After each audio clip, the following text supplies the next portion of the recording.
Hello, I'm Jacqueline Hellier of the Love Life Clinic, and welcome to episode 3 of Fly on the Wall Friday, where I bring you interesting cases from the Love Life Clinic so that you can have a sense of what actually happens in a clinic, and also so that you can take home some inspiration and information to apply in your own lives. And speaking of the Love Life Clinic, here we are in my room. If you were here, you would actually be sitting on this sofa. And this is my consulting chair. Whee! It's rather cool. It's got cowhide on the back. So here we are, where it all happens. And this week, we're going to talk about the case of the disembodied clients. This too is something that I see so commonly amongst clients who come to see me. It's so rife in our society, and it really gets in the way of having really wholesome, healthy, fulfilling lives in general, as well as love lives in particular. So many people are just not in their bodies. They're not embodied. And I see that this manifests in two main kinds of clients, and I saw examples of both of them in this past week. The first kind came to me, and he was a man. It's often more likely to be the man, this type, but not necessarily. He's an engineer and very kind of logical and in his head, and in fact so much in his head that he's just not in his body at all. It's a little bit like he's a head walking around on a body that's down there somewhere, but really has very little to do with what's going on here. And the sad thing about people who present like that is they think that everything comes from the brain and that the rest of the body doesn't matter. Yet we're finding out more and more from science, the more work and research that's done on it, we're realizing that we're a very integrated kind of a being. And we're not a brain walking around and controlling the rest of the body. In fact, 80% or more of the information actually comes from the bottom up. So if you're relying on your brain alone to make sense of the world, well, you're only using about 1/5 of the information that's coming. And your brain on its own can't get it right because it's missing out on so much information. So at best, you're just going to have a more limited experience of the world.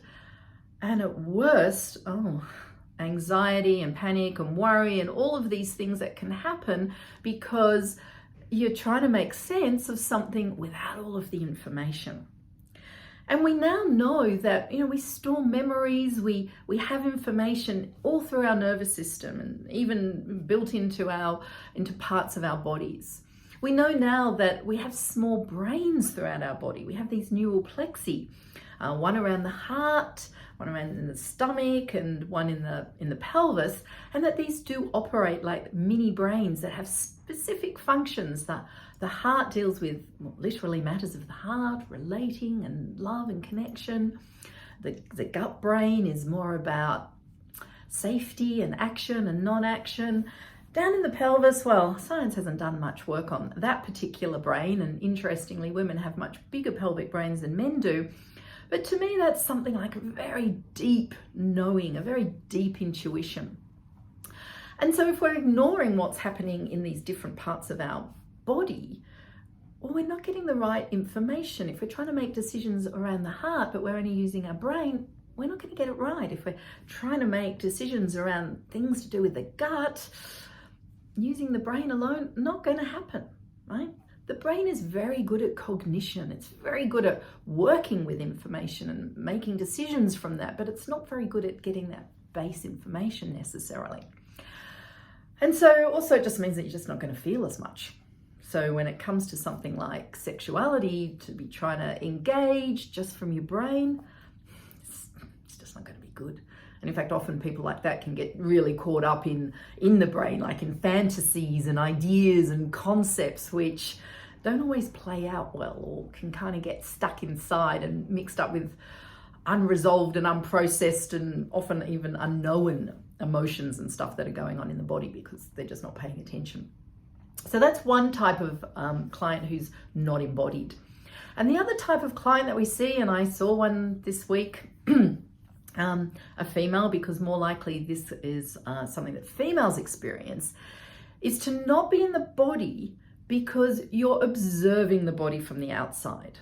And so many people, and women in particular, I find, they're not in their bodies, they're not feeling in their bodies, they're looking at their bodies from the outside, and they're doing that with a lot of judgment and finding fault and feeling bad because their bodies aren't the way they think their bodies should be. Now, it's not surprising that so many women suffer from this because we grow up in a society that really does objectify the female form. You know, it's beautiful bodies here, you know, in advertising, media, social media. It's very hard to grow up female in this society and not have some pretty negative views of your body. So when a client, and unfortunately the one I had this week was very resistant to it, she didn't want to do it. Others will do it, particularly if they come along to my women's workshops, and we can really do some very somatic kind of stuff. But it's very much about feeling into the body, like actually being in the body. We talk a lot about mindfulness. Again, that focus using the mind takes us back up into our heads, but true mindfulness is mindful embodiment. You can think of it as being bodyful, mindful, bodyful. And what happens when you're in this state, your nervous system is calm. It's in a state of equilibrium. The sympathetic, upregulated, and parasympathetic, downregulated systems are in a balance. It's the Buddhist concept of equanimity. You feel calm yet alert. Your mind is calm yet alert. And your body is calm yet alert. And this is the most beautiful state to be in. And when you're in this state and you're feeling into your body, it feels so good. It really does feel so good when you're in your body. And this is what we're experiencing the whole of life from. So the more we're in our body, the more we can experience, the more we notice. And we can notice more subtle things so that we can actually feel more. We don't need intensity to be able to feel. We don't need these like intense fantasies or intense experiences. We can often find beautiful, blissful kind of experiences with very little happening at all. It's kind of like savoring life rather than consuming in this gluttonous way. We savor the experience of existence and what we're experiencing through our bodies. So you can probably see how beautiful that potentially can be when two people in this state can come together and make love. This is when it becomes transcendent. So I really encourage my clients, and I encourage you, first of all, just have a sense of like, am I actually in my body? Or do I observe my body? Or do I just disengage from it and just live in my head? And if you feel that you are doing it that way and you want to become more embodied, then start doing some practices. The most simplest practice of all is simply to breathe. Notice your breath. Feel how it comes into your body and how it leaves your body. Right? Just spending a few minutes a day just focusing on your breath will start to get you more embodied, stilling your mind, awakening your body.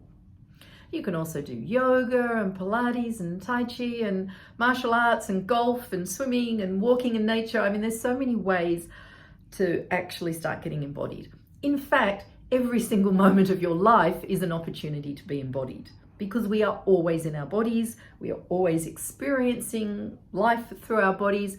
So the more every moment you can come into your body, feel into your body, and notice what you're experiencing, the more embodied you will be. And you will live more and more in a state of mindfulness, bodyfulness. And certainly when we're starting to talk about the more beautiful moments of life, which might be watching a rainbow or something in nature, or when you come together with your beloved, when the two of you come together in this mindful, bodyful way, well, this is when it truly also becomes soulful. And that's the really good stuff. So many of my clients have discovered this, and I hope that you can too, and that this information that I'm sharing with you today will help you take some of this inspiration into your own life so that you too can become more mindful, bodyful, and soulful. So here ends another edition of Fly on the Wall Friday from me, Jacqueline Hellier, here at the Love Life Clinic. I hope you've enjoyed it, and I look forward to seeing you again next Friday.